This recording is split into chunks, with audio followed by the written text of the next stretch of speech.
In this video I'm going to look at optocouplers, which are often also called optoisolators, and we're going to see how they can be used to isolate two electrical circuits from each other. I'm also going to show you how they can be used to drive a high current LED circuit using an Arduino, while protecting the Arduino if something was to go wrong. So here's the optocoupler I am going to use. It's the Fairchild 617A. It's a small, useful device that allows the transmission of signals between two circuits while keeping the two parts electrically isolated. It's a fairly cheap device. This one here is about 9 cents each, and it can be useful if you're connecting a piece of expensive equipment, like your laptop for example, to a circuit that if it was to fail would damage your expensive equipment. They can also be used if the two circuits are at different voltage levels. For example, an Arduino at 5 volts driving a triac circuit that's switching 240 volts AC. The optocoupler would isolate the Arduino from overvoltage damage. The 617 used in this experiment can protect against 5300 volts RMS, that's 5.3 kilovolts, which is more than enough for anything that we'll see in these experiments.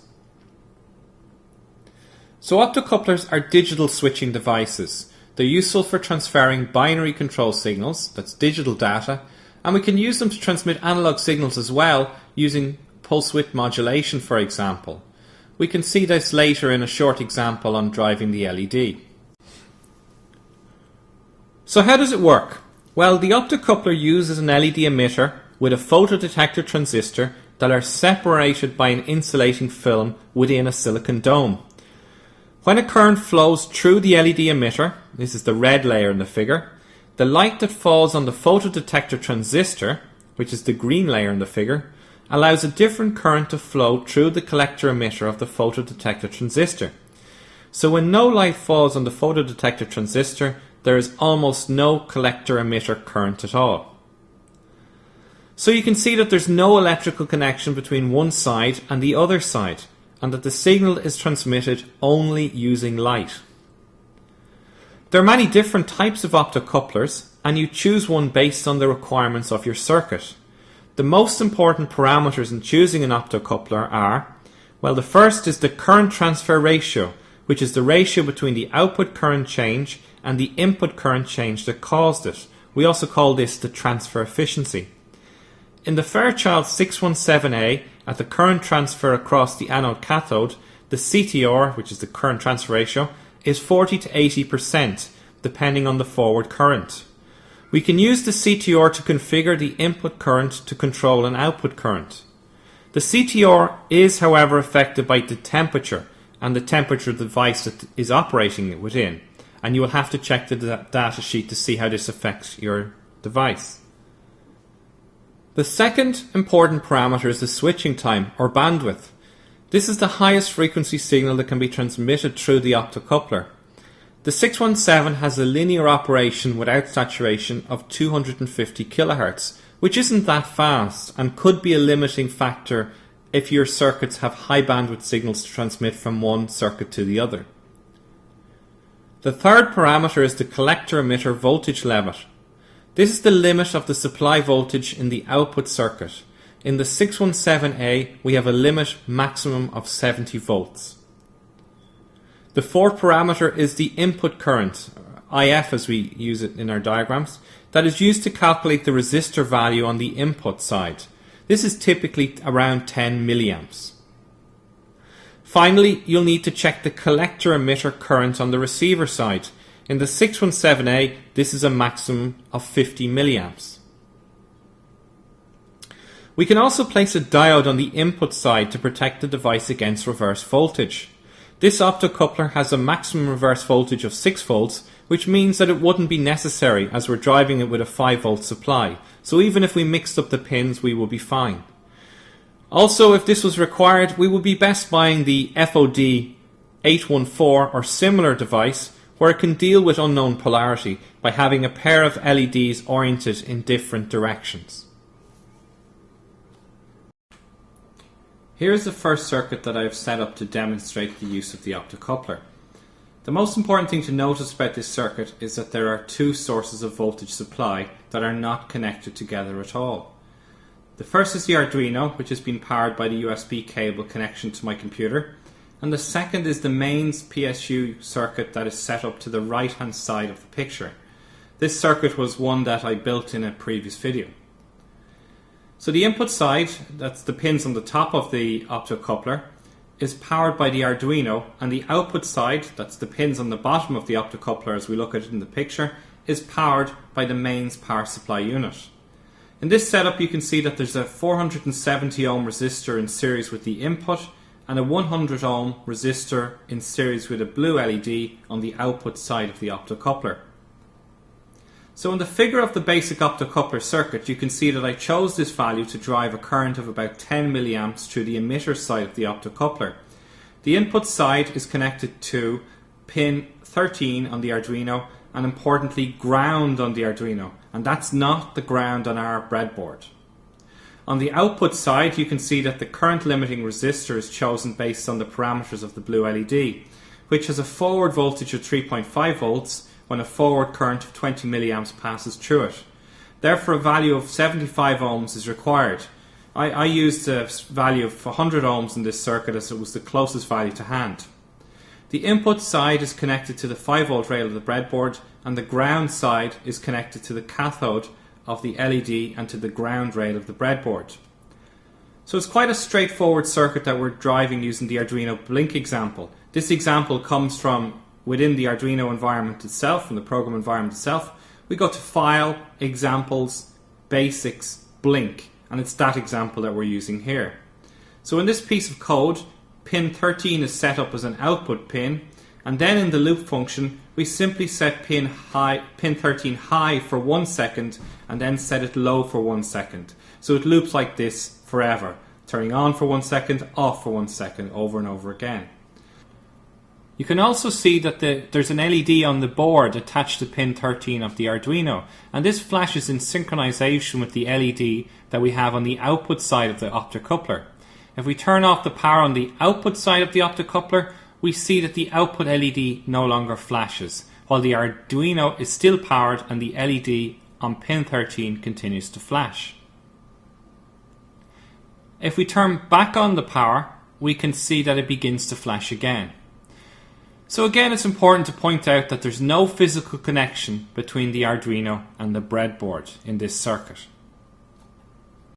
We can also use PWM, pulse width modulation, with optocouplers. PWM involves switching on and off an input for different durations. As the optocoupler transmits a binary signal, on or off, this technique will work perfectly for us. The term duty cycle here in this figure indicates the proportion of time that the signal is on compared to the total sample time period. If the signal has a duty cycle of 100%, it means that it is always on.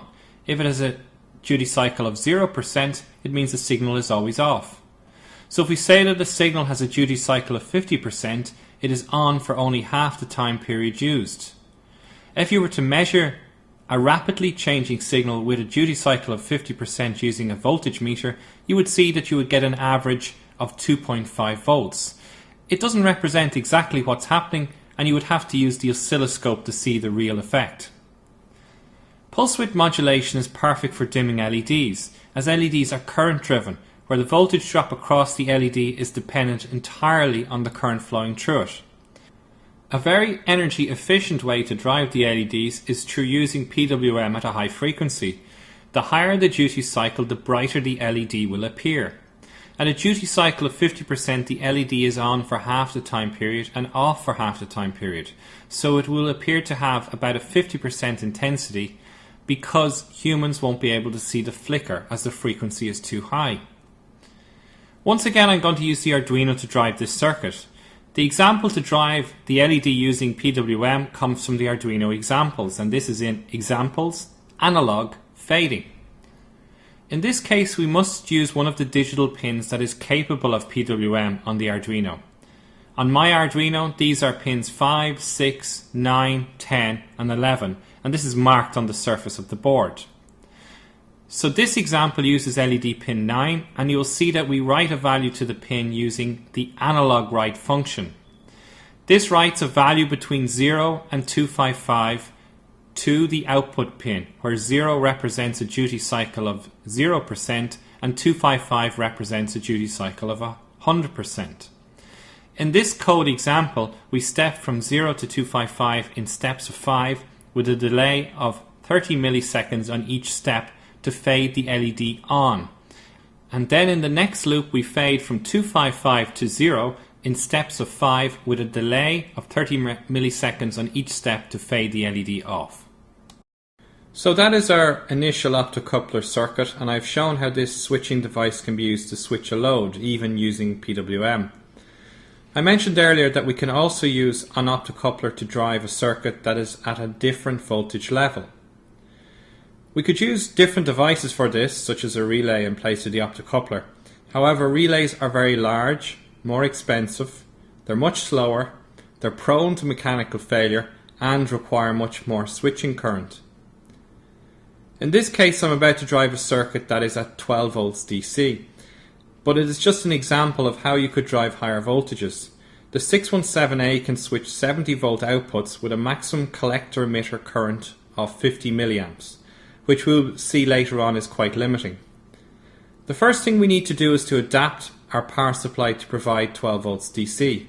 I'm going to do this by using a circuit that we developed in a previous video that uses a voltage regulator, rectifier diode, resettable fuse and on-off switch. I've modified the circuit to use an LM7812C, which is a 12 volt voltage regulator, instead of the 7805, which is a 5 volt voltage regulator. I've replaced the green LED with a red LED so that I remember it is a 12 volt source, and I have to choose a new current limiting resistor for this LED as well. We choose this value by using the equation or LED equals V minus VF over IF, that is, the voltage of the supply minus the forward voltage of the LED over the forward voltage of the forward current of the LED. So in this case it is 12 volts minus 2.6 volts over 0.03 amps. So we find that a 330 ohm resistor is suitable for this setup. Here is my final circuit that uses a 12 volt LED module. So the 12 volt supply on the output side of the optocoupler is being driven by the Arduino on the input side of the optocoupler. In this case we're using pulse width modulation as before, but this time we're using it across different voltage ranges, so it works perfectly. We can still drive a 12 volt output module with a 5 volt input through PWM. Again, we have to choose a current limiting resistor on the top of the board to ensure that the current that's passing through the collector emitter on the receiver side of the optocoupler remains below the 50 milliamp level. This can be quite a constraint, and we'll see that, well, in the next example, the LED that we want to drive can be driven at up to 350 milliamps. But we're going to drive it at greater than 35 milliamps. We're going to try and drive it at around 75 milliamps. Here's my final circuit. I'm using a Cree Cool White XRC 56.8 lumen single LED. It's a very high performance white LED. It has a forward voltage of 3.5 volts at a forward current of 350 milliamps. Here I have soldered two leads to the positive and negative sides of the LED. It was difficult as it's not designed for soldering this way. The module can also be bought on a star, which makes it much easier to use. The LED costs about €2 each from large suppliers, but it's cheaper in bulk. To drive this LED with a larger current than 50 milliamps, we can't use the optocoupler alone, so we have to use a configuration that uses a bipolar junction transistor, BJT, to drive the higher current.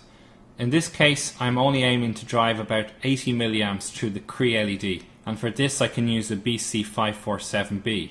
It's an NPN transistor that can drive a collector emitter current of about 100 milliamps. BJTs are current regulating devices that control the amount of current flowing through them in proportion to the amount of biasing voltage applied to their base terminal.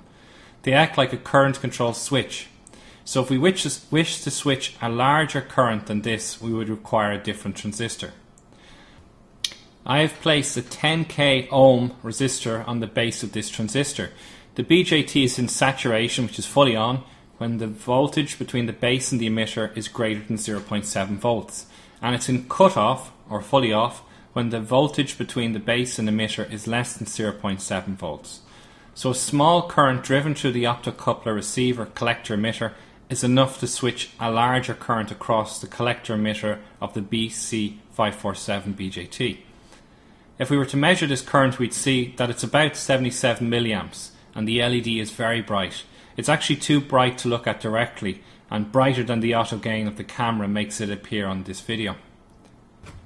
These high output LEDs have amazing efficiency. In this circuit at 77 milliamps, we are only achieving about 25% of the relative luminous flux that is available on this LED, or about 14 lumens of the 58.6 lumens possible. My supply circuit isn't appropriate for driving a constant current, and it will be difficult to drive a 350 milliamp forward current using it. One thing to be careful about when driving a high current is the power rating of the current limiting resistor connected to the high power LED. My resistors are regular, cheap 0.25 watt resistors, and even if we're only driving an 80 milliamp current through a 47 ohm resistor, we get P is equal to the square of the forward current times the resistance. So that's 80 milliamps squared times 47 ohms. So about 0.3 of a watt, which is greater than the 0.25 watt rating. So to conclude, there are different types of basic optocouplers. I'm using a 4-pin version, which is about the simplest type. There are versions that can have an AC input, which has 2 diodes with opposite polarity, and there's also optocouplers with a very high current transfer ratio that are based on a Darlington transistor pair in the output. These have a gain of about 2000%, but have much lower switching times, about a factor of 10 less. One thing to be aware of is that there are new CMOS-based digital isolators that use radio frequencies and isolation barriers. A digital magneto isolator can run much faster, but is much more expensive. It costs about €2.70 for a 2-channel 8 nanoseconds isolator that's capable of a much greater data transfer rate of about 100 megabits per second.